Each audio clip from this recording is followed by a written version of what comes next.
Hello and welcome to Damon Pass Podcast, episode 567. I'm your host, Ryan Johnson. With me today, Matt Lawrence. It is I. How's it going, Matt? I'm doing all right. Yeah. What's new? What is new? What do you got going on with your Vita or your PSP? I've started some new Vita games that are not on the PSP or the Vita. Although I'm in the Vita-verse, I guess. I'm seriously considering charging my Vita up and checking the health of the battery and stuff. Non-removable battery. Well, the back just has screws, thankfully. It doesn't have any come glue. Off? Yeah. So, I mean, it's not quote unquote user removable, but it's held together by screws. So at least you're not getting heat pads and heat guns out and stuff like that and re-gluing it and stuff, as far as I know. The battery might be glued in. I don't remember. The PS Vita has these little indents on the back, right? Yeah. But are you supposed to hold it like this? I put my middle fingers in them, I think.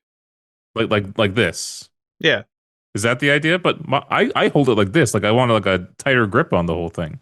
Well, you wouldn't hold it like that if you're using the touchpad. The touchpad, yeah. Oh, that's weird though. It's like they're trying to make it like a handle, but it's too small to really be a handle. It's one of those things where the most ergonomic design is not very pocketable. Right? Yeah. All right, Matt, you got a video game fun fact for us? I do indeed, sir. Now, Ryan, I got a question for you before we kick this off. What if I told you that the first Switch-like device was not the Nintendo Switch, and it wasn't a PC either? What year do you think that device were to come out? Oh, God. Pre-Switch. Okay. What year? 80s? No. This thing can do everything the Switch can do for its era, to be clear. For its era. 90s? Yes, sir. 1992. 1995, in fact. Hey, you'd still be called up on stage on Price is Right, chances are. Close enough and not above. So the device that I'm talking about is the Sega Nomad, otherwise known as the Genesis Nomad. And it was a handheld version of the Sega Genesis / Mega Drive. Now, what's interesting about this is it did not launch exclusively in Japan. In fact, it didn't. What was it called? The Sega Nomad. I just want to look it up so I can see it. I actually saw this recently in a flea market in box, in fact. And it was much cheaper than the ones on eBay. And I'm not going to tell you which flea market. It launched, because I might go back to it and pick it up. It launched exclusively in North America. It was not launched in Japan at all. In October 1995 for $180, making it Sega's final handheld console. Codenamed Project Venus, it started as a plan with a color touchscreen based successor, or as a touchscreen, I can't even say it, a Game Gear successor with a color touchscreen. There we go. Couldn't say it. My lord. But Sega opted to not do that and instead go for the portable Genesis sort of idea, because the touchscreen technology, and especially a color touchscreen at the time, was much too expensive. And as I said, $180, very, very expensive even for the time. The system inherited the 16-bit Motorola 68,000 CPU and could play the entire Genesis cartridge library, with some exceptions, like some people reported having some sketchy light gun game experiences, for example, on the little tiny display. And that display really was tiny. Let's dive into the hardware here. The Nomad had a 3.25-inch backlit color display. It was an LCD. It did not just have the 3 buttons, as earlier Genesis controllers did. It actually had the 6 buttons.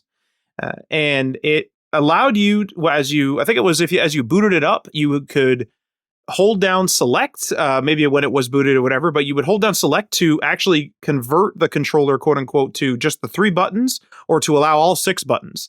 And the reason why you do that is because some games wouldn't actually boot with the later Genesis controller with the 6 buttons. And when I say 6 buttons, if you're not familiar, they had 3 face buttons. So like, I think it was ABC, and then they added XYZ later on. And so some of these games would only work if you had ABC on there. So you could hold down, I believe it was select, it might have been start, and you could switch to that. I saw that in one of the videos that I watched when researching this. Now this thing, like I said, it's a Switch, so it actually had a top-mounted AV port that allowed players to connect the handheld to a television and use it like a home console. There was also a second controller port at the bottom for multiplayer games. But the Wow. weird thing here is that this port acted exclusively as player 2. You could not use a Genesis pad for Sega for just single player. Now, it's the 90s. This thing is a portable Genesis. The Genesis is typically, the home console version is typically plugged into the wall. And this thing kind of almost had to always be hooked up to the wall. It could be powered by an AC adapter with a sort of a standard barrel plug at the time. However, it also had an official rechargeable power pack called the Power Back, or you could use 6 AA batteries. And the battery experience was not good. Many people reporting about 2 to 3 hours of gameplay. And the thing with the battery system is that it was actually a caddy that would strap onto the back of the console. So you would actually like grab like a battery pack. It would, and so let's just say it's a rectangular prism for the sake of conversation. Your battery caddy would either be this official rechargeable one, or it would be one that you had to load 6 AA's into, and then you would kind of click this thing into place. And so this Nomad, which was relatively flat, although not entirely flat, on the back, now has this big honking battery pack sitting on the back. There are actually, and I'll get into this in the modding community though, or once I talk about the modding community at the end of this, but there are actually solutions to this. So I know that this is actually one of the most popular mods is to add like a more modern battery pack, and there's solutions for this now, but back in the day, not good. Now, because this was essentially a portable Genesis, it supported some Genesis peripherals such as the activator, the Team Play adapter, the Mega Mouse, the Sega Channel, but it lacked compatibility with some of the larger accessories such as the Sega CD, the 32X, and the Power Base converter, mostly due to the form factor. Now, early reviews praised the Nomad's ability to play the existing Genesis library on the go, but noted that its $180 price point was pretty steep, and it, of course, was criticized for its short battery life. The bulk, which of course got worse with those batteries, and motion blurred screens. So not only is that screen, that 3.25 inch screen, very, very small, it sucked. Lots of Mm. ghosting. It's very blurry. It's not great. And that's another thing that was eventually modded. Game Players magazine called it the best portable system on the market, but acknowledged the high cost, while Electronic Gaming Monthly of the time, their reviewers gave it a mixed score, 8.0 to 6.5 because of the battery drain and price. But in late 1990s, the Nomad was being sold for less than 1/3 of its initial price, and only about 1 million units were sold. In one of the videos I watched, some Toys R Us locations were selling units for $40 at one point, which is a huge fall off from the $180 that it launched at. Retro Gamer magazine, however, praised it as the first true 16-bit handheld and the best variant of the Genesis, because it's portable, you can plug it into a TV, you can use it as a home console, you cannot. It's pretty cool. And so today it's remembered as a precursor to hybrid consoles like the Nintendo Switch. And it really is sort of a Genesis Switch, really, if you kind of think of it that way. Now, I mentioned some shortcomings and I mentioned some modding stuff as we went through here. So there is a modern modding scene for this thing, and it is really quite active. The most common upgrades that I saw fixed the system's biggest weaknesses. And this is, of course, adding a screen mod, typically an IPS screen mod to eliminate motion blur and improve the image quality. Some of the ones that I saw seemed to improve the brightness. I saw a video of it, so whether it was the person's camera settings or not, but it seemed to improve the brightness on that. Adding a rechargeable lithium battery and USB charging mods for longer battery life. So one of the videos I watched, they basically had the battery caddy, and he had very specific rechargeable, looked like AA batteries. They were of a certain model in this though. So basically a company makes this 3D printed battery caddy, you open it up, and you buy these very specific sort of, I'm going to call them proprietary, rechargeable batteries, and you put them into this thing. And then there is a barrel plug on the top of the battery caddy, and there's also a USB-C, so you can charge with either one of them. Some people even decided to upgrade the audio to make it louder and cleaner. And some people made this console region free for playing Japanese Mega Drive games. And this isn't a part of the Nomad, but there's a modding community out there that takes Genesis cartridges. So they're Genesis cartridges, and they'll have an SD card slot on the top. And you can actually just sort of load every single Genesis game in the world on like a 32 gig stick and just have one cartridge. You plug it into your Genesis and use that SD card, of course, to run these games. And you can do that with this thing. That cartridge is completely compatible with it because you would literally just plug cartridges into this thing. But that's it. That is the Sega Nomad, Man, first Nintendo Switch like thing. have you looked at the D-pad on this thing? Yeah, oh yeah. That does not look like it's a good D-pad. I want to know if it's good for fighting games, though. It looks like you could roll that thing pretty good under your thumb. I think that's kind of what they're trying to do. Man, this thing is like, I appreciate Sega going for like the black consoles back in the day when you had like Nintendo with like the gray boxes and like I'm sure this looked sleeker back in the day, but it's pretty ugly now. I love it because it's like a pinpoint in time. You can just tell immediately, like, oh, that's a Sega handheld. Yeah. You know what's interesting though is like people had these ideas, you know, the idea of switching between handheld and console. I've even been I didn't even know this was a thing. There's like attachments for GameCube and maybe even N64 to plug in Game Boy cartridges to play them on your TV. Oh, sure, So yeah. there were adapters like that. So there always was this idea of playing your mobile games on a big screen TV. And it's just like we just didn't get to the point where it for some reason whatever all the stars aligned with the Switch.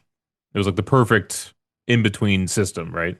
Well, I wonder if the Switch benefits from the fact that handheld consoles were kind of eaten. Like, for example, the PS Vita was kind of eaten by the fact that it came out when smartphones were picking up in popularity. Yeah. And I know that the 3DS and its variants were still doing well, but I kind of wonder if Nintendo kind of read the room there and said, you know what? People don't want to be buying a phone and be buying a handheld. And even though we're the king of the handhelds, you know, kind of speaking as Nintendo, they probably saw that, you know what, let's cannibalize our own product and give you more than you can just get out of a standard handheld. Mm-hmm. Because what you're really getting is a home console on the go, which is, I mean, arguably what this Nomad is as well. Huh. I just realized something, Matt. What's that? My memory card is not in my Vita. I stole it from you. I don't know where that is. I'm pretty sure I had one. I was going to say, did you? Well, doesn't it it came with have? the system, right? No, God, no. Oh, I'm pretty sure I had one. That is gone because that is tiny, and that is gone. But like, who would just remove that? I don't know. I kind I of feel must like have you done didn't it. have one Unless I didn't have one. Maybe I didn't have one. because I can't remember if the Vita had multiple storage options at purchase. That's crazy. Anyway, thank you, Matt. Thank you, Bringing us Ryan. all the you're gonna cover all the Sega things. Well, this was the last one. I don't know if I've done them in order, but Yeah. Do you have like a Sega like Genesis or no? yep. I have a Sega do have Genesis. I have a Sega Dreamcast right behind me, and I have a Sega Game Gear with the pack, like sort of, I'm going to call it a suitcase case, the official suitcase case, and I even have the rechargeable belt clip battery that you can recharge and then plug into the Game Gear. And let me tell you, the Game Gear screen looks like absolute shit. Otherwise, I'd be playing it. All right. That was awesome. Thank you. Thank you. All right, let's hop into the news for the week. Big news here. Bungie walks away from Destiny 2. Final content updates coming in June. It's from IGN. So Bungie announced end of content updates for the live service shooter Destiny 2 nearly 9 years after launch. The studio behind Halo, which recently released extraction shooter Marathon, said it will release the final content update for Destiny 2 on June 9th, 2026. Destiny 2 will remain playable despite active development ending. And Bungie themselves released a statement saying, "For almost 12 years, we've had the joy and honor to explore the Destiny universe with you all. Through all the ups and downs, surprises and triumphs, building Destiny alongside our players has been monumental privilege. While our love for Destiny 2, excuse me, has not changed, it has become clear that after the final shape, we have reached the time for our shared worlds and Destiny to live beyond Destiny 2. As our focus turns towards a new beginning for Bungie, we will begin work incubating our next games. To that end, on June 9th, 2026, we will release the final live service content update for Destiny 2 to begin the new journey as a studio. Though active development may be concluding, we will ensure that Destiny 2 remains playable just as the original Destiny is today. Many changes in the final update will aim to ensure that Destiny 2 is a welcoming place for players to return to. We're proud of Destiny 2, the places it took us, and the legacy it has created. Because of you all, our universe is vast, built on years of shared stories, adventures, and victories. From the Cosmodrome to the pale heart of the lawless frontier, we have forged lifelong memories and friendships with you all. We are incredibly grateful to everyone who made that journey with us. From the deepest part of our hearts, thank you, and we'll see you in the stars. So, there's no mention of Destiny's, like, a Destiny game being in development. They gave no update on Marathon. Um, and reports, I think, from Bloomberg are just saying that they're now looking at a new game to develop. And that might come with a bunch of layoffs, obviously, because they're probably not making money anymore, and they're at the initial stages where they don't need as many employees, whatnot. So, a rough time for Bungie. But yeah, Matt, what do you make of this? Well, yeah, my opinion kind of stems weirdly from a comment. And I mean, the comment was a little toxic, but it triggered an idea in my head. Somebody on one of the many announcement posts on Instagram that was talking about this sort of Destiny 2 shutting down. Well, not completely shutting down, just ending their new content support. Somebody was saying something about Warframe and how good it was doing and all this kind of thing. And they were pretty, kind of pissy about it and kind of swearing and stuff. But it did kind of trigger a thought in my brain where I thought, Destiny really could be Warframe. Warframe's been kicking around forever. We used to play it back in college. I believe it was early access back then. And it's still very, very relevant. It's everywhere. It's kind of the Spotify of games, if you will, where it's on literally everything. It's on the Switch. It's on your computer. It's on your PlayStation. It's on your PlayStation 4, on your PlayStation 5. It's all over the place, on your Xbox, on your phone now, et cetera, and has controller support on things like Android and whatnot. And so I just kind of wonder whether like the Destiny model is what killed it. Because Destiny has really, really good sort of shooting mechanics because it's Bungie. Like, I mean, they made Halo. It felt awesome. Yeah, it felt awesome to play, but they just had these weird practices where they were constantly trying to sell different packs to you. When you go look at Destiny 2 in the PlayStation Store, it's a mess of DLCs, legacy packs, and legacy collection 2s, and all these things. And we, at one point, Ryan, you and I were going to start playing it a few years ago again, and we didn't know what to purchase. And then I talked to a friend and he said, "Oh, you can just start for free." And I thought, well, where do I start for free? Because we own the base game and whatever. And he said, "Oh, well, you can't even play the old campaign that you played, the one that came kind of shipped on the disc. You can't play that anymore because they vaulted it." And I just wonder whether Destiny was kind of doing it wrong. Now, I don't know if Warframe keeps all their content available or whatever, but Warframe didn't have the model of, hey, you have to buy the game initially, and then there's Warframe 1 and Warframe 2. At least not yet. And I kind of think that maybe Destiny could have, kind of remained there at all times, quote unquote, until eventually it falls off, just solely by being constantly available and playing the modern games as a service game in a little bit more of a modern fashion. Like, I think it's old fashioned to say, purchase this $60 plus game. And then here's all these DLCs and things you have to purchase. And then, all your friends and you have to have this because you all have to be in sync to play the same missions and things. And I mean, I'm talking from my Destiny 2 experience from years and years ago. Maybe some of that stuff's changed, but getting into Destiny 2 was not easy. Getting into Warframe, it's like, sure, I'm not going to understand everything, but I'm just going to be able to like jump in and it's going to suggest a couple missions and I'm just going to be able to keep jumping into missions and I'm going to eventually hit a wall and then I'm going to have to Google it and I'll figure it out. Right. And then that's it. But whereas Destiny, it's like, I'm still stuck in the PlayStation Store. What am I going to be purchasing here? Yeah. And Destiny 1 was like at the dawn of like the games as a service like craze, it felt like. and so it was very much like a Gen 1 games as a service. But the Destiny 2 was still also the same thing. And it didn't adapt to what games as a service became, where it's like all the monetization isn't through expansions anymore.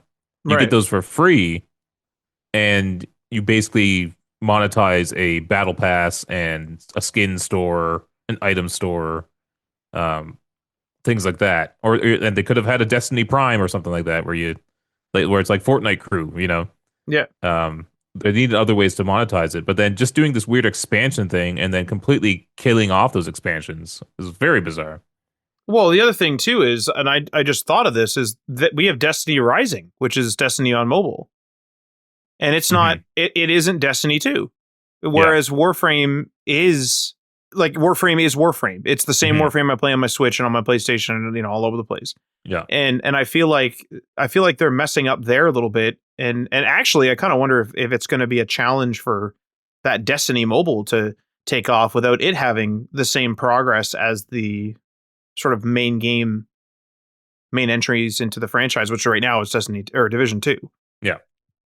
I'm curious with the that Destiny mobile, like that just came out like a couple months ago or so.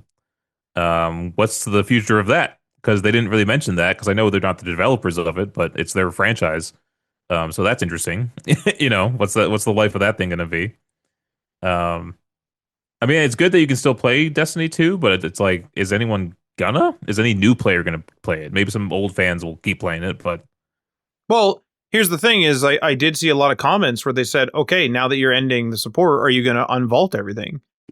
Like oh, you're gonna effectively vault support, and then you vaulted a bunch of stuff, and it's like, why can't I play the original campaign?" yeah, And I've heard arguments where they say, "Well, the game's been rebalanced, so many times, and this and that." I get that, but then make it like I don't know if this is true, but at least for me, I would say that I wouldn't mind if they say, you know what, that original campaign, you can play it, but it's not balanced, and it is not you're not going to get loot from it anymore. It is just for you to experience it yeah. because we've rebalanced the game so many times. And so if you play it and it's too hard or it's too easy, it's no longer in our balance pool. Kind of a cop out, but I'd find that more acceptable than just being like, you can't play this campaign that's on your disc. Right, yeah. Like that's nuts, isn't it? Like, It's pretty crazy, pretty crazy. But what do you? So they have Marathon now. It seemed to launch with okay numbers, but I don't know if people are sticking with it. I just feel like it lacks the character to kind of stick around. It has this weird neon kind of. There's no definable shape or image to think about when thinking about Marathon. There's no defining feature of it, you know. At least with Destiny, like the Guardian, like to some degree, looked like iconic or recognizable. Same with the little like ghost thing. The ships looked a certain way, but Marathon just looks like weird shaped person running through a field, you know, a weirdly dark field. Um, it looks like so a sci-fi shooting training area. That's what Marathon looks like to me. yeah. But yeah, what do you think? What do you want from Bungie moving forward? If they're making a new game, what's the Matt Lawrence Bungie game? Honestly, Destiny 3 where they've learned from their mistakes. And I don't mean to make that sound arrogant or something, but Well, I because we were really Destiny fans, at least to yeah, some degree, not huge fans, but I love that first game. I played the mhm. fuck out of that first game, and that first game absolutely was a little bit shallow. And I remember you and I bought the first two DLCs, bought the expansion pass, and then the Taken King comes out, and it's like, oh yeah, by the way, the Taken King is whatever it was, like $70 or $60 or something. And I was like, wait, we just paid $60 for the game, and then we paid $35 for the expansion pass. And if you're a new player and you pay $60, you get everything. Mhm. And I know that some people will say, well, you got it earlier and this and that. But that just rubbed me the wrong way, where it wasn't like 5 years later. It wasn't 2 years later. I think it was a matter of months, maybe at most a year. I think it was a matter of months, though, later. And that just rubbed me the wrong way, where I was like, well, like, do I now just wait for the next, four? Because we didn't know how many expansions were going to come out. Do I just wait for the next four expansion packs to come out and then buy it all for $60 in the future? Do you think a Destiny 3 would sell? Do you think people would trust Bungie with a Destiny 3? I have a weird one. I have a theory that a Destiny 3 wouldn't sell. Not amazingly well. I think a Destiny would. And free to play? Destiny free to play, they have to rethink what they're doing, and I mean like really learn from the mistakes and stuff. I'd probably be there for that depending on what they promise. That's got to be scary for them though, because I imagine these Destiny games probably take, I don't know, 150 million to 200 million to make, or however much it makes, but probably a lot of money, I'd imagine, right? And just to go free to play and like release this game that costs hundreds of millions of dollars and just be like, fingers crossed, we hope people jump onto this one. That's kind of wild. They would have the data from the mobile game though. I know, but I'm just saying it's never a sure thing. Look at what was that game that was announced at the Game Awards and then came out and everyone hated it and then it collapsed in like a couple months. It sounded like Overwatch, but it wasn't. Oh, High Guard. High Guard, yeah. They spent a lot of money on that game and it freaking crashed and they probably lost money, right? Well, that's a different. I think that's a little bit of a different experience because I know some people were saying it was AAA, but it certainly wasn't as AAA as something like a Bungie or even like any sort of Sony studio / PlayStation studio. What would you want to see out of them? Like, what would you want to see out of Destiny or out of Bungie? It's hard not to want a sci-fi out of them just because they've always done that. Like even Marathon's a sci-fi. But it's kind of one of those things where it's like maybe do something different. Look at Gorilla that was doing kill zones and then all of a sudden did Horizon. So I kind of feel like maybe they should change it up. They probably need to take a risk. It's probably scary. They probably want to do something safe, but you probably need to take a risk at this moment and do something unique and different and something that challenges them. I think I don't want to say a fantasy game because it's just like we just can go back and forth between sci-fi and fantasy. So I don't know. I don't know what they could do. What's your take on? So Bungie's a big studio. I mean, maybe not if they get hit by a bunch of layoffs, but Bungie's a big studio, lots of talent there. I would say they're kind of on life support mode. They're definitely in trouble. What's your take on a big studio like that doing a smaller project? I think that's fine. I think that's totally cool. Do you think that they should do that? Probably not, just because they are Bungie. I think people expect big things out of them. But why not do that? I mean, Marathon's kind of a smaller entry, right? It's kind of. It's like it's your extraction shooter. It's a bit of a different animal, I think. But their main development team is probably focused on, or was focused on Destiny. So like they just had this, I imagine, a smaller team working on Marathon. I don't know. I did just think of something though. What's that? Destiny had that Star Wars crossover. What if they made a Star Wars game? A live service Star Wars game, the one that we've always wanted, that people have been talking about, like a Division style Star Wars game where you can unlock clothing and equipment and items and Honestly, I'd be down for that. Like that, like again, it's a sci-fi, but I mean, that's kind of their wheelhouse. Well, because I think if they latch themselves onto a franchise, might better their odds of success. Well, what I was going to say though is, because they're on life support, I would say in terms of large projects, and correct me if you have a different opinion, in terms of large projects, they have one more chance before getting shut down. I am curious what Sony thinks. I mean, I'd be pissed, to be honest, if I was Sony. Yeah. The thing is, though, to me, I think that you should almost do either a smaller project where you try to gain some revenue, you learn some things, you just have a cool experience. But I know that these sort of Titan, double A or quadruple A or whatever, triple A companies, whatever they want to call themselves now, they all like the sort of Titan-sized studios do Titan-sized things. Mm-hmm. But the problem is that they do these things, they cost a lot of money, they take a lot of time, and if they make two mistakes, which they've kind of did with Destiny 2 and with Marathon, then they're really in trouble. Mm-hmm. I like your Star Wars idea, though. I kind of wonder how the Destiny 2 Star Wars event was taken. was Clearly didn't like in save terms of them. feedback and stuff.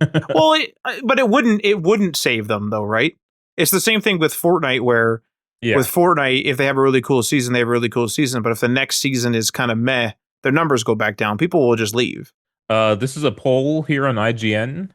Would you like to see Bungie make Destiny 3, or is it time to leave Destiny behind for good? This is out of 5,314 votes. 65% say it's time for Destiny 3. That's 65% of the voters here. Time for Destiny 3. 25% says time to leave Destiny behind for good. And then the third option, 8.5%, it's time to explain why I don't have time to explain. I don't know what that means. I don't know what that means either. Yeah. But that's a sizable chunk of people who want Destiny 3. Well, because they probably had fun with it at some point in its life whenever they jumped into it. It was always really fun to play. Mm-hmm. It always felt good to play. It looked good. But the progression and being in it for so long, it's like, holy fuck, this game is really, like, really changing. Something like Destiny 2, or Division 2, we're playing that with Adriano for like one session a week kind of thing and getting through it. And there is a lot of mechanics in Division 2. Lots of mechanics. Some would argue too many. Here's the thing, though. But here's the thing, though. We were able to get through the whole campaign. We've been able to get through multiple of the missions that they added later. And we're about to start one of the DLCs, I believe. One of the major DLCs, whether that be New York or Brooklyn. I believe it's New York. And yes, there's a ton of mechanics and a ton of things to do. But the game is completely playable in the same way that we played it when it came out. And if you want to get into the nitty gritty and you want to min-max and you want to do all that stuff, that's completely available to you as well. And I do think that Destiny 2 in particular, or Division 2, this is going to be a mess. Division 2 in particular, and then Division 1 to some extent, I think this is where it really shone. Where like, even the Division, the first one, people wanted a survival mode and they just added it as a DLC. People wanted procedural dungeons and they added it as a DLC. But you didn't have to buy that DLC and you didn't have to do that. You could just go and play the game regular. They added HVTs. You didn't have to do that. And I do think that the Division is almost like a good example of a AAA games as a service game that's lasted years and years. Solid gameplay, respect the players from each stage of when they jumped into your game, and then go. Don't make them keep running this weird treadmill. Just some kind of history here. Destiny 1 launched on September 9th, 2014 for the PlayStation 3. Yep. PlayStation 4, Xbox 360, and Xbox One. What a time. That was a pretty good time. Remember Fogov? Yeah. It enjoyed enormous commercial success, but met with a mixed response from critics. Destiny 2 launched on PlayStation 4 and Xbox One on September 6th, 2017, with a PC version following a month later. Oh, that's interesting, too. The first one wasn't on PC. Oh, I didn't know that. Behind the scenes, however, tension between Bungie and Activision emerged, and the two companies officially parted ways in January 2019, ending a 10-year publishing deal. During the financial year ending March 31st, 2026, Sony's Game and Network Services segment, of which PlayStation is a part, suffered a $765 million impairment loss against Bungie's assets. Sony had already reported a $204 million impairment charge as a result of Destiny 2's underperformance during the second quarter of its fiscal year. What's an impairment? What does that mean? I think it's just costing them money, right? It then reported another $565 million impairment charge on top of that. So it just started hemorrhaging cash, it seems like. Well, it wasn't really relevant. I never heard anything about Destiny except for the Star Wars update. Mm-hmm. And I was confused by that at first, too, because I saw images of it, and it was like, there's Destiny Guardians, like, in the Star Wars poster, like, poses, with what appear to be lightsabers. Right, and right. I was like, Star Wars wasn't written anywhere on it, you know? It was just like, it said, like, it had, like, a Star Wars font in there, and it named whatever the expansion was or whatever, or the event. And I was just like, what the heck is this?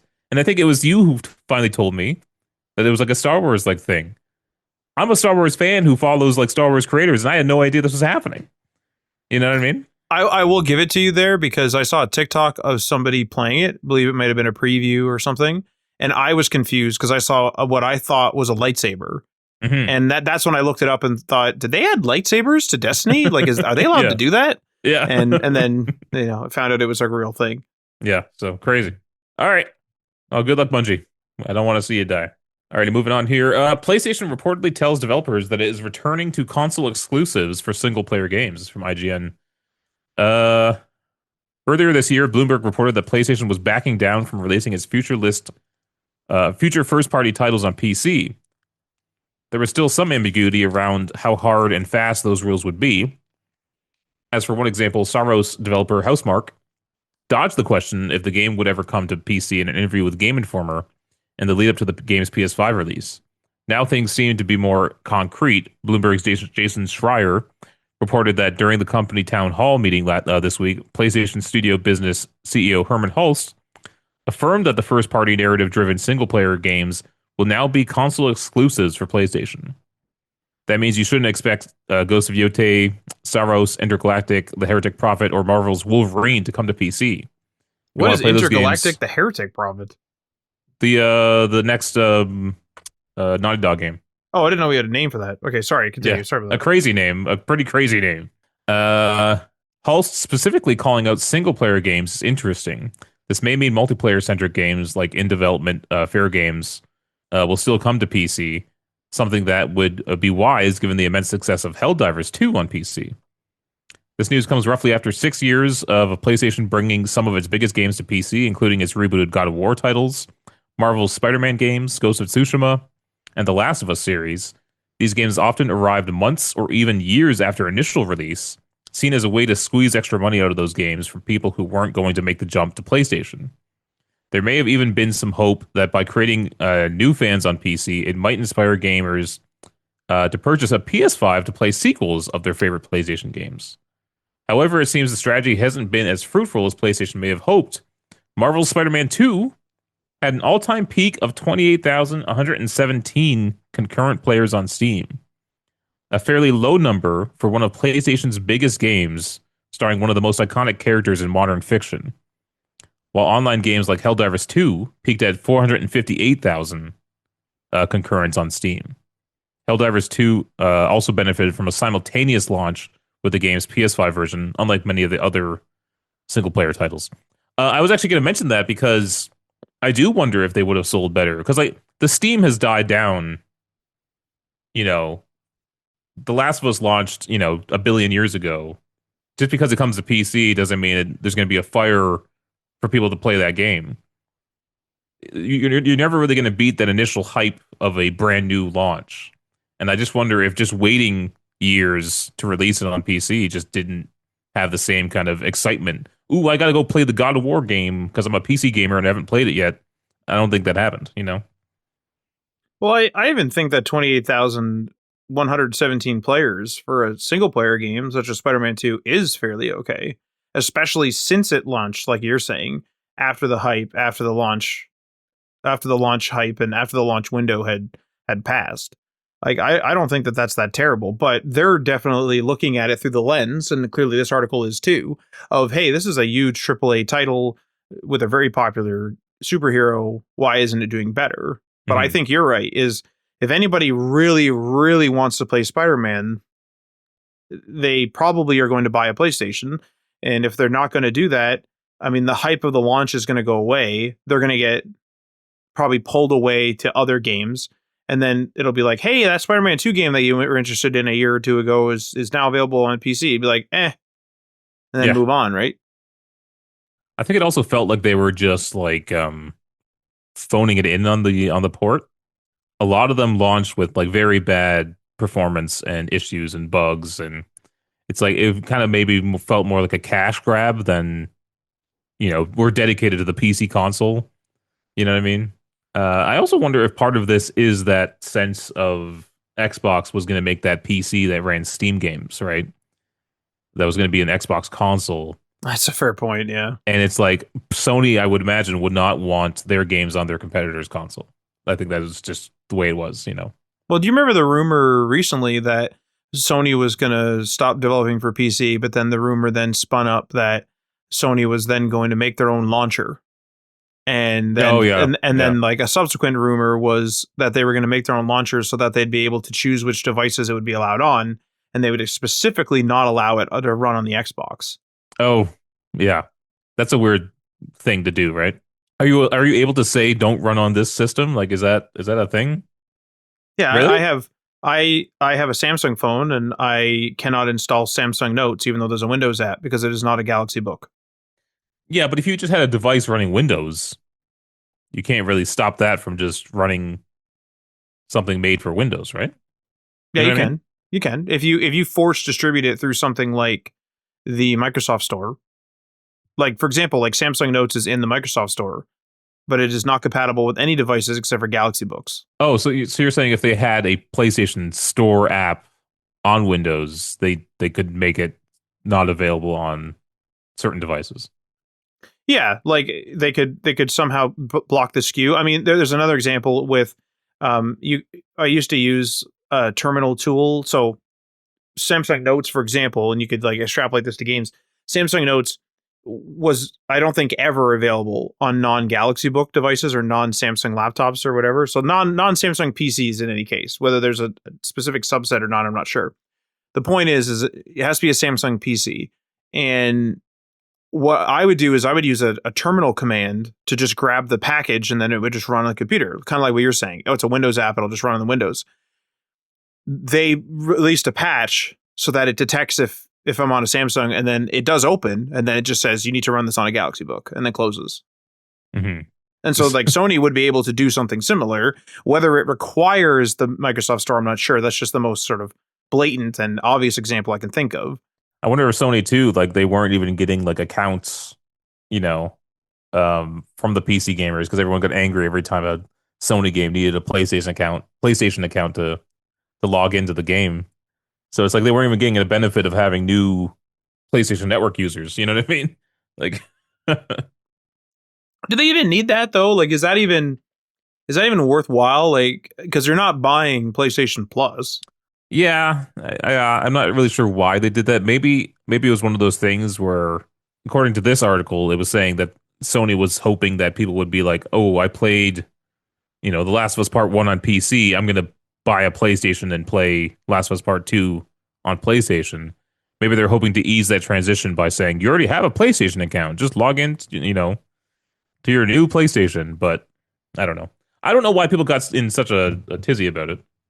I guess I mean I have 1,000 accounts. I have a password manager. I don't. It doesn't bother me making a new account for something that's free, a free account. Right. But obviously, people didn't like doing that. Well, what do you think on this? So I was listening to that Friends Per Second podcast, and they were kind of mentioning this. They were talking about this as well, and there were some mentions of the console wars when they aren't toxically done are kind of fun. Where PlayStation kind of playfully jabs at Xbox, and Xbox playfully jabs at PlayStation, and they kind of have a little bit of a console war that is not among the toxic fans. It's just sort of among themselves, and we get to see it in commercials and TikToks and things. And It's like the Kevin Butler commercials. exactly, like it's just them poking fun at each other, and it's like, hey, come over here and play Ratchet and Clank. Hey, come over here and play Gears, and they both kind of had these kind of great exclusive libraries, and I kind of feel like this is another indicator that we might be going back to exclusives, not just Yeah, PlayStation, but Asha Sharma has kind of already talked about, hey, we're taking a look at exclusives, and she's been doing a yeah, lot, so I don't remember what her current exact sort of orders in place are, but there's certainly talk around exclusives again. yeah. Because just saying my shit's everywhere, it's like, okay, well, if it's everywhere, I don't need to do it right away. It's interesting though because there was people like who was the PlayStation guy, Sean Layden, who thinks that games need to be playable on any device anywhere. How we got to get out of the console exclusive system. But clearly that did not work out because both PlayStation and Xbox now appear to be going back on that of making their games available everywhere. Although it's not exactly what he was talking about because he was being more like if you have a DVD, it plays on any DVD player. That's I think was he was more talking about. It's different. See, the thing I actually do disagree with him though is that it's different in that way. the reason why it's different is because the PlayStation does things that the Xbox does not. On PC, there are certain PCs that have less power than like another one. Like if you built your PC 3 years ago and I built my PC 1 year ago, chances are my PC is more powerful, right? Mm-hmm. But the thing is you could upgrade your PC or build another PC and meet mine. But and you're not using an overtly amount of proprietary stuff. There is stuff like DLSS and their FSR and things like that does exist, but a PC still feels like a PC. Like the instant I go to log into Windows, the first thing I notice is what version of Windows it is. I don't go, oh, this has DLSS on. Right, yeah. You know what I mean? Mm-hmm. But like a PlayStation, immediately the UI is a PlayStation. They're doing their own handling of the stores. They have their own, PlayStation Plus games. They have their own type of Game Pass. They have their own friends list and party systems and how they handle messaging. They have their own companion apps. Like they have a full little closed system. Whereas the PC, everybody kind of just builds something similar and then everybody connects to the same type of thing. And it's the same thing with DVDs. And I think that that's just two different ways to do it. And Sean Layden kind of thinks that is the way, but I do disagree with that. Because here's the thing is like he was saying that you should be promoting or you should be competing on the box, right? You should be competing on the box, and the box includes the box and the software that's on the box. Nobody gives a fuck about that shit. I'm sorry to say this. Nobody gives a crap. Like if you found out that the Xbox captures in 720p and that the PlayStation captures in 480p, there's going to be a very niche amount of people that care about that. Mm-hmm. Like if it's capturing video clips. Does anybody really care that much about that? Not the vast majority of people, no. And that's a big part of what you would use to compete, right? Like sharing became a big thing with PS4 onward, and both consoles started to do it. And I think that you need to certainly compete on the box, certainly compete with the hardware, but you have to have that proprietary software because it drives you to beat PlayStation. If PlayStation releases a brand new shooter and they're kicking your ass and you're like, fuck it, we got to make Halo that much better. And then Xbox has to come out and try to swing back at them. And it brings it back to classic competition. Mm-hmm. Remember when like the Xbox One was like games could only reach like 90, the heck was it? No, like 900p. 900p. And everyone was like, oh, the console sucks. And it's like the average consumer has no idea that even happens. That is and Rise Son of Rome looked fucking awesome. It was so fewer lines of pixels that it was just like it didn't really make a difference, you know. You can barely tell 1080 from 4K at a far enough distance from the TV, you know. So let alone noticing a few like 180 lines of pixels is like crazy. Well, because Rise Son of Rome was the poster boy for that. I remember people were bringing that up, and it's like this game still looks fantastic. And then you would of course have the people, well, it's 900p. I mean, I'm not playing, Rise Son of Rome to look at the little like stat screen in the top right, which didn't even exist. But if I could like list all the stats in the top right with the FPS and the resolution stuff, I'm not like playing the game to look at that. Yeah. All right. I think this is probably pretty confirmed. I know it's all reports and stuff, but I think it's probably going to happen. But well, do you think that both consoles should go back to exclusives, Ryan? Now I do, yeah. I didn't before, because I remember we talked about it a lot, and I thought Xbox's vision was actually going to pay off at some point, but it clearly didn't. So I was wrong with that, yeah. Do you think it's because of them giving up the platform? Because remember, you and I had so many arguments about that, where I was like, you're giving up your seat at the table. Like, you as one of the titans in the room, Xbox, PlayStation, and Nintendo, Xbox just to give their seat away is so unbelievably stupid. You know what I mean? Like, it's such an earned seat. And then you're just like, fuck it.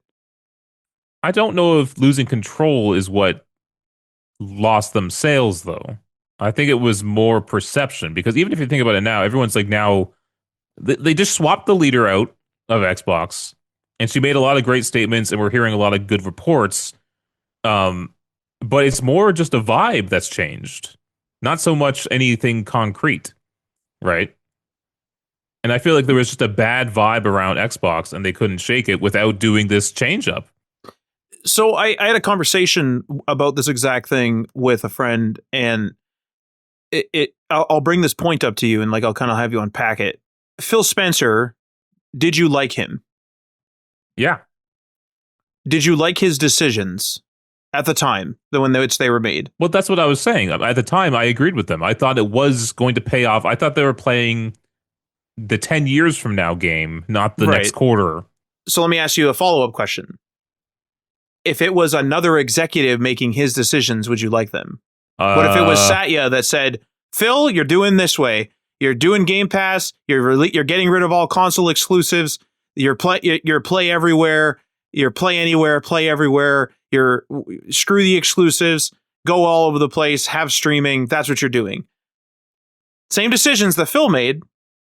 Are you saying because like Phil is likable That's exactly what I'm saying. that we kind of just like hoped he was, and we all said he was a gamer, and that makes you somehow better at making gaming decisions?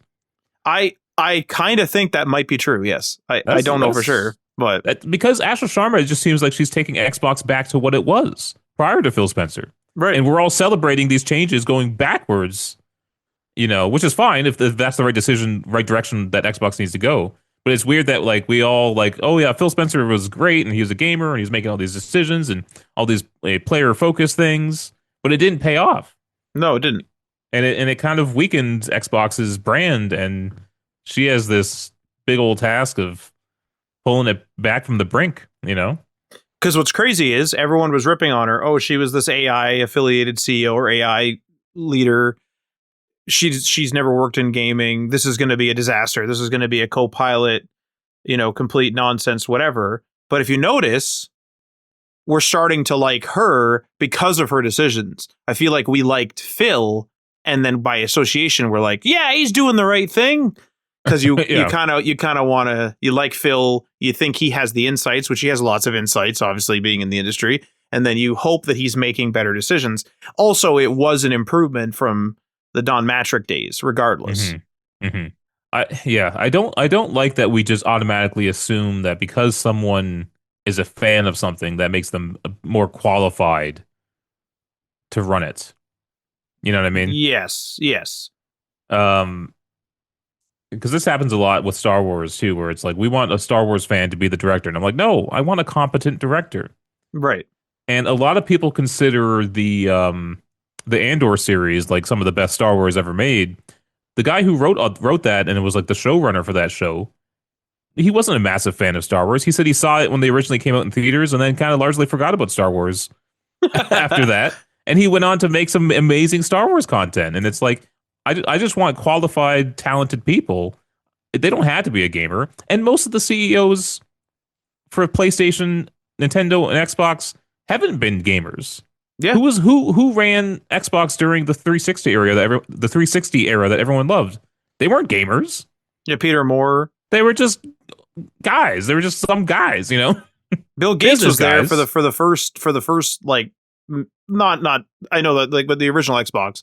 I know that there was, I don't know exactly who was exactly in charge, but like Bill Gates was on stage and things like, well, and that's the thing here too, is like when I mentioned, what if Satya was the one ordering Phil around, would we be yelling?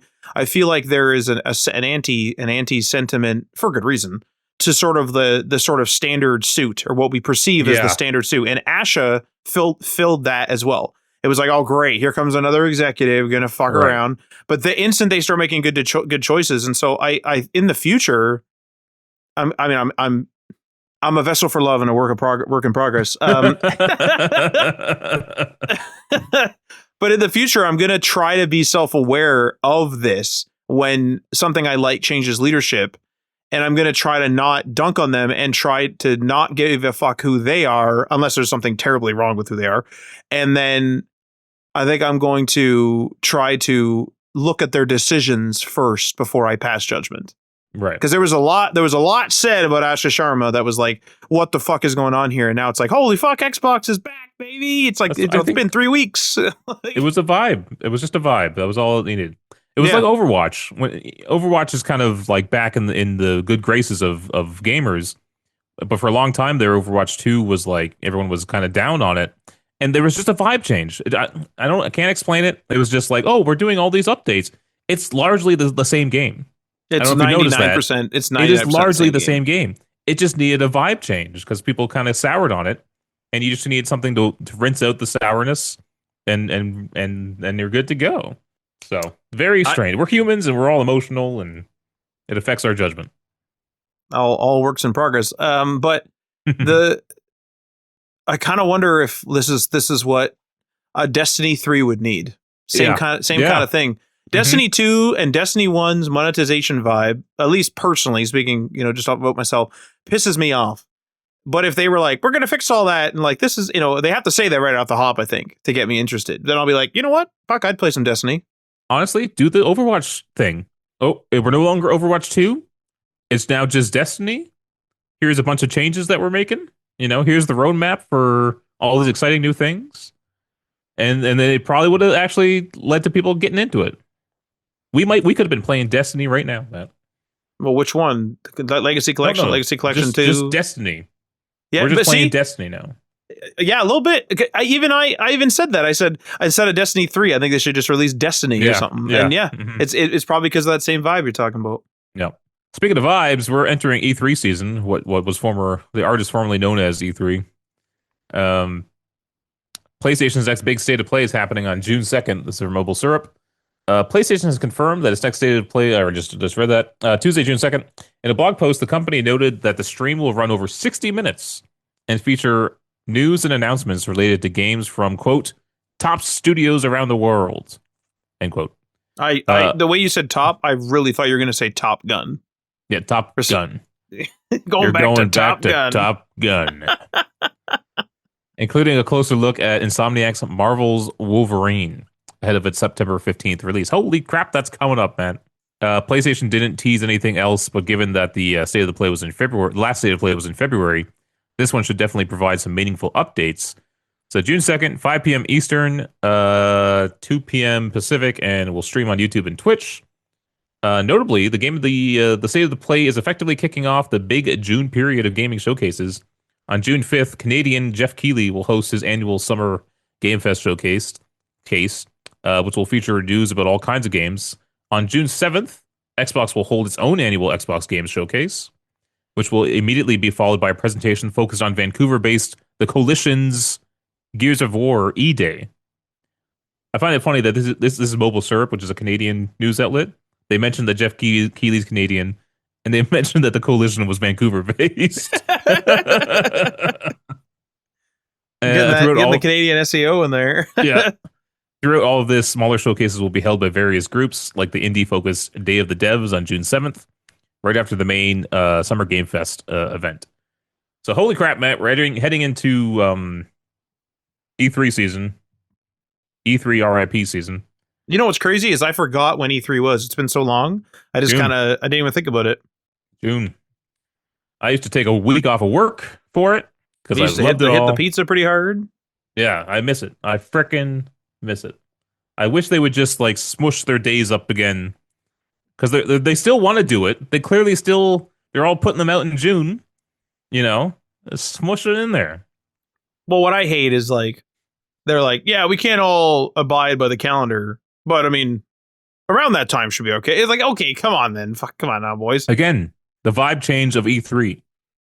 Yeah, I mean, really, from the outside, there was nothing wrong with it, but then there was a weird vibe change and everything crumbled. Now, maybe internally there was some bad things going on. I know COVID kind of really finished it off, but it came back. It tried after COVID, and then it died. But is there anything you're hoping for from any of these showcases? Well, I really want to see a really strong showing of E-Day, which I know we're going to see. So that's going to be something I want to see. I'd love to see well, actually, did they announce that E-Day is coming out this year? I was going to say I'd love to see like at least a release window for it, but I don't remember. Not sure of. I don't know. I can't remember anymore. But I'd say that. I know we've seen a fair bit of Fable, but Fable comes out this holiday season. I wouldn't mind seeing sort of a little check-in from Fable for sure. This year is really packed, so I'm trying to think of stuff like games that I'd want them to show off and then it be in the future. Like, is something, this is crazy, but is it too crazy to say that like something Bethesda would be there? Like, when are we gonna start Probably expecting a because, trailer of like Elder Scrolls? well, they still do Bethesda centric ones, don't they? No, I don't think so. Well, I know that Starfield had that like sort of Starfield Direct. But that's what this E-Day thing is. Right, they're having the It's E-Day that like Direct. additional bonus thing on the end. But I mean, I know that Bethesda / Todd Howard likes to do sort of like show, like wait until almost to the very end, show us a bunch of stuff, and then release it a few months later. I know that. But with something like E-Day, they showed us just a trailer for E-Day like a while ago, and then Yeah. now we're getting the direct. If we're following the Xbox marketing pattern, which we might not be, could we see something Bethesda related there? Is that crazy? That sounds crazy, but like it kind. Elder Scrolls 6 is such a mystical thing that it if you told Yeah. me in 3 years we're going to see it, I'd be like, that's crazy. It's like, it's always crazy now. Yeah. I mean, it's hard to think of as like something that we don't even know is in development yet, but you obviously always want to see something kind of new and exciting be released or announced. But a lot of games kind of did get announced and came out, and I can't think of anything like we got the 007 game coming out. It's like soon, so we're not going to see Yep. that. And I just remember there's a ton of games that are just announced at these things, and I make lists of them of the ones I want to play, but I never follow up on it and see like if they actually came out or not. You know what I mean? Yeah. Well, and we've already had sort of a direct or not a direct, but a special presentation of Stranger Than Heaven. Like that's another really big title. Actually, I haven't made a list for games I want to play in a long time. I kind of stopped doing it. I sometimes flag it in it's piecemeal though, but I kind of flag it in playlist. But I have so many different random things in playlists that it kind of gets buried in there. 2021 was the last like list I made. Contraband's on here. I never played that. I don't even remember what the hell that is. Am I thinking of something different? Is it not that PlayStation game? Contraband sounds really Concord. familiar. That was Concord. Okay, no, I don't know what that is. Redfall's on here though. That's kind of funny. Oh, Never did get to that one. Let me see my oldest one here. 2015. Holy crap, Matt. Destiny: The Taken King's on here. I never played it. yeah, because I left. We were playing Yeah. it like together, and I fucking left. I don't know if you would play No, Destiny alone. I was gonna say No. because I think you said you wouldn't. Yeah. No. Skull and Bones is on this list from 2017. Oh man. Horizon: The Frozen Wilds, which was the VR game. Never played that one. So yeah, I don't even have a list to like look at to say what I want to see. I mean, Wolverine stuff will be cool. I'm kind of just in the camp of I'm gonna play it, so I don't really need to see more. But I guess it'll be cool to kind of see something. You're 100% right about there just being so much that gets shown. And honestly, this year is so loaded. Like Crimson Desert was something that was shown at a lot of places. That's out. Yeah. Fables has had its direct. Gears of War has its direct coming up. Well, should we expect anything from Sony? Should we expect Well, Wolverine's the big thing that they're gonna push. I don't think they're really gonna announce too much to overshadow that. Maybe we'll get a hint of something. well, I was thinking something like, are we going to see their direction at all? Because like they've been kind of criticized recently on, hey, you guys have more or less been floundering and trying to get a games as a service running. Are we going to Yeah. see a project that finally is ready to show at some point? Because I'm sure there's a bunch of stuff cooking. They have so many studios that there has to be something that they can show off. We could just get another like CG trailer for the Heretic Prophet, the Naughty Dog game I just mentioned Oh right. earlier. Oh my God, I'm never going to remember that name. I'm never Intergalactic, going to remember the it. Heretic Prophet. Maybe I'll remember Intergalactic. Yeah. But anyway, that's the news for the week. Moving on, what we're playing, Matt. What are you playing? Me? What were you playing? What was I playing? Well, this week I booted up Samson for the first time.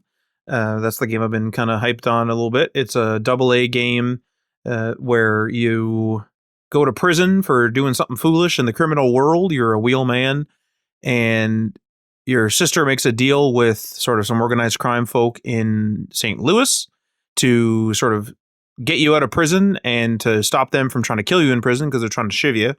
And basically she has to like stay under, I don't know if it's sort of lock and key, but she has to stay under their guard and work for them while you're released back to Tyndallston, which is an island off of the mainland city, whatever city this is. in the 90s, and you have to do jobs each day to pay back the debt to try to free your sister. And there is a story that's kind of happening along the side, but the gameplay loop is basically you look at a mission, and there every day you wake up and you look at the map, and there's various missions, and some say that they can be done because you wake up at noon because you work late, so it's you can do a mission at noon, evening, or night. And some missions are, noon only, evening only, or whatever. And so you have to take a look at all these missions on the map and decide what you're capable of doing and how much money they make and do the risk reward. So, for example, some of them are car combat where you have to chase somebody down and smash them with your car because this is a brawler and driving game, and you do not have guns. And so you're not shooting at the enemies. You have to sort of like side swipe their car, and there's sort of like a side slam ability, or just smash into them. But when you smash your car up and that mission's over, let's say you succeed, that car is smashed up. The problem is you got to pay, and it's expensive to replace it, and money is due at the end of almost every day. And so you better, watch what you're doing, make sure you pass the mission. I learned that the brawling mechanics, I thought the brawling was kind of easy at first. And then I walked into an area with a bunch of bikers, and they absolutely fucking put me down. And it let me restart because I think I was on the first day. So it was like, oh, you don't have to use any action points. You can restart for free. So I restarted. I went back in there, and they absolutely put me down a second time. And so I started playing the game a little more conservative, and it's been working out. Action points are kind of cool. So like the action points is basically a mission will say, oh, you can do this at noon, and it'll take 2 of your action points. And so each segment of the day, you have 6 action points by default. You can actually upgrade this.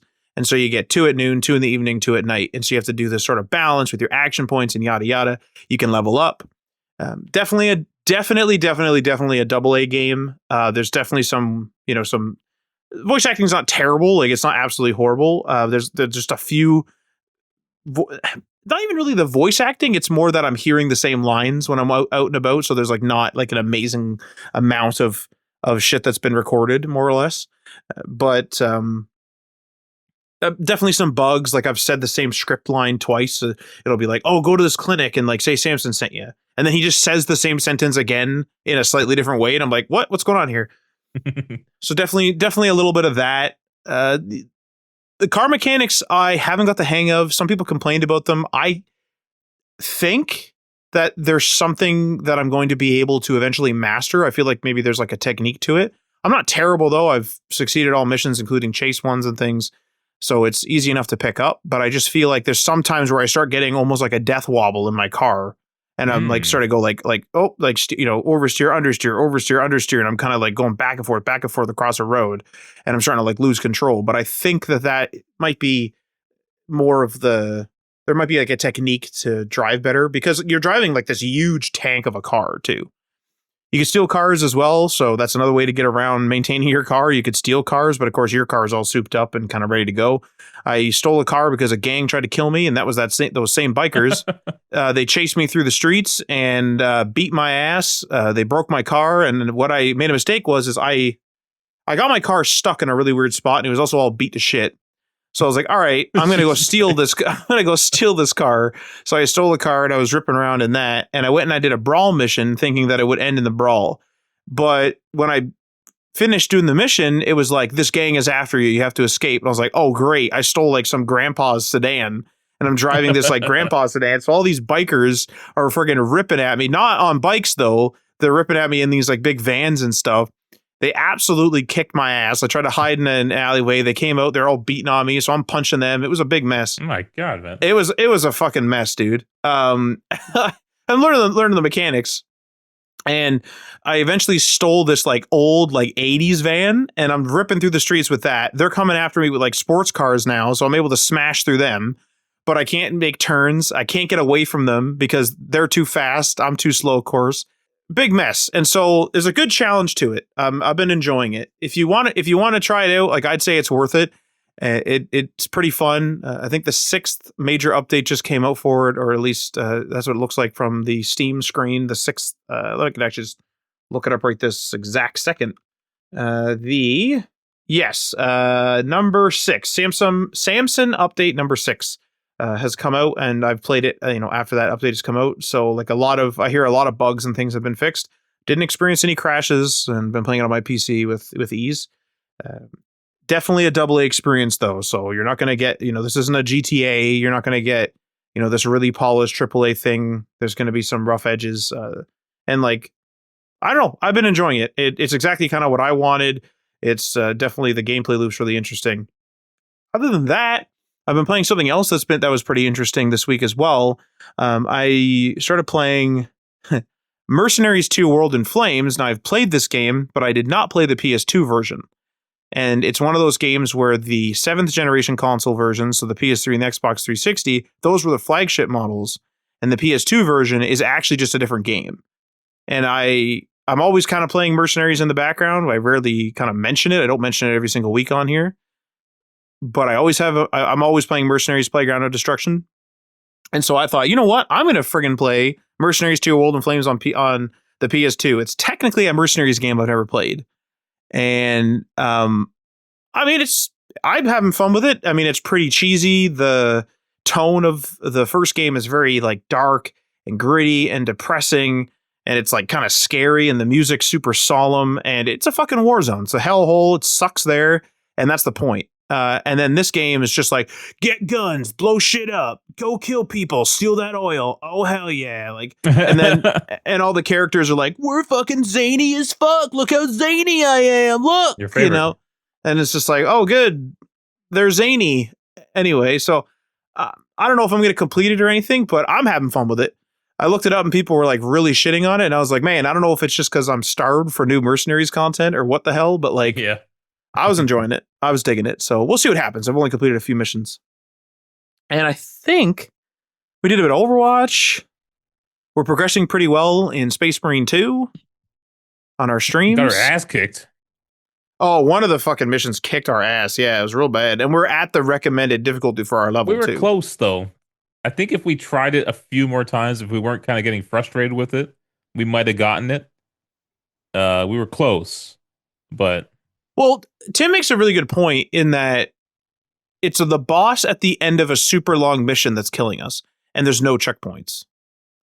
And so it's extremely frustrating to be like, oh, great, we failed. Okay, next time our strategy was wrong this time. Next time we'll try this strategy in 40 minutes when we get there.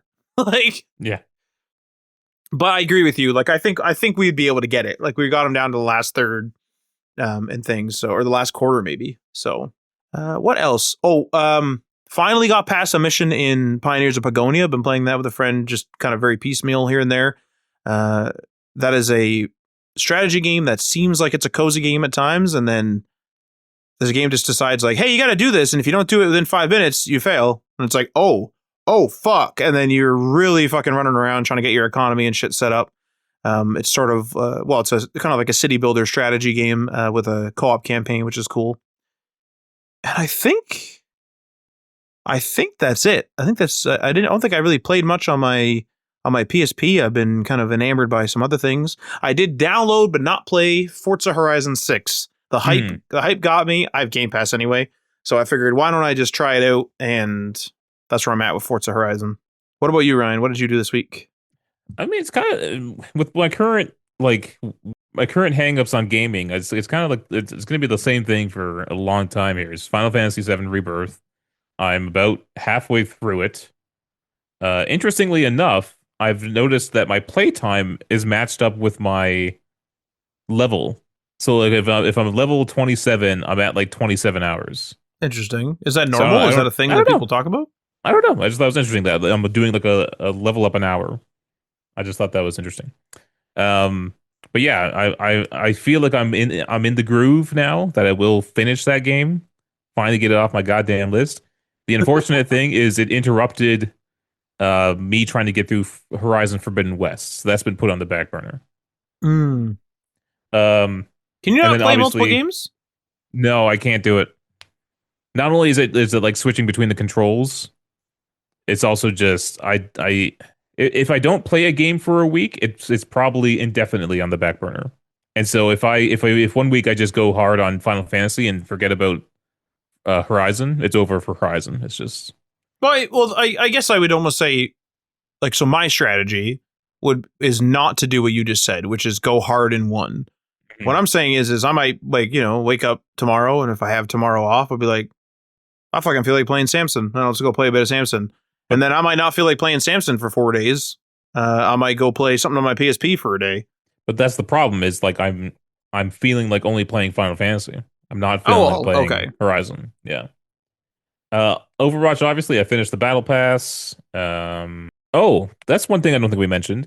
Aaron kind of inspired us, or not you, but I think me and Marty maybe, because he was doing it himself. I kind of just stick to the characters that I play in Overwatch, and Aaron's always been on my ass to to try some new characters. But he started doing this thing where he was trying to get every character up to level 5 because you get a loot box when you get a character to level 5. And so I've actually been doing that as well and trying out new characters, and I've been enjoying it. I've been having fun playing different characters. There's like over 50 now. There's like 51 or 52. So that's been wild. Well, you guys, I think the difference there is you guys are over 1,000 hours. I'm not even close to 1,000 in Overwatch. And so me, I like my strategy. It's not like I hate your strategy. My strategy is I try to learn 1 to 2 characters at a time. And then I start fucking up the controls if I go above it. So I'm just kind of enjoying my pace. For the amount I play Overwatch, it's like 2 characters at a time, learn until I am decent on the scoreboard consistently. And then I'll just go to another character and start like playing with them. Yeah. Other than that, something just interesting. I haven't actually played it yet, but Fortnite is back on iOS worldwide. Unless you're in Australia. Yeah, I'm not sure what's happening there. And what's weird is like you still have to go through Apple's payment system. So they didn't even achieve that victory, but now they're back. My theory here is that they need money. iOS is a big money maker. And I feel like they're willing to put up with that 30%. It feels like they're trying to claim victory and being like, "Oh, Apple made this argument, and we're clearly heading towards a position where Apple will no longer charge the Apple tax of 30%." But you're getting charged 30% right now. So, and Apple also needs money, and assuming they need money and they go to Apple, meaning it's still a wealth of money that you get regardless of the Apple tax. Yeah.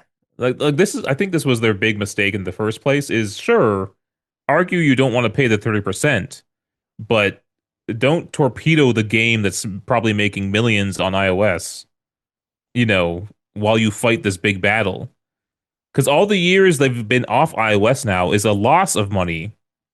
Is it, are you saving money by not paying that 30% when you're losing millions from the years it's not been on iOS? Do you know what I mean? Well, there's also people that are now used to not having Fortnite on the iPhone and will never come back.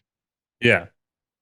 So it's like at the end of the day, if someone was to run the numbers, I kind of feel like they came out behind. They would have been better off staying on the platform, but then suing Apple, or I guess for that 30%. It just felt like it was a big gimmick to try to get the public on their side, but that doesn't. The courts don't care about the public opinion, I don't think, or at least they shouldn't. I agree with you. I think that they probably end up losing money over this whole thing. Yeah. So I don't know.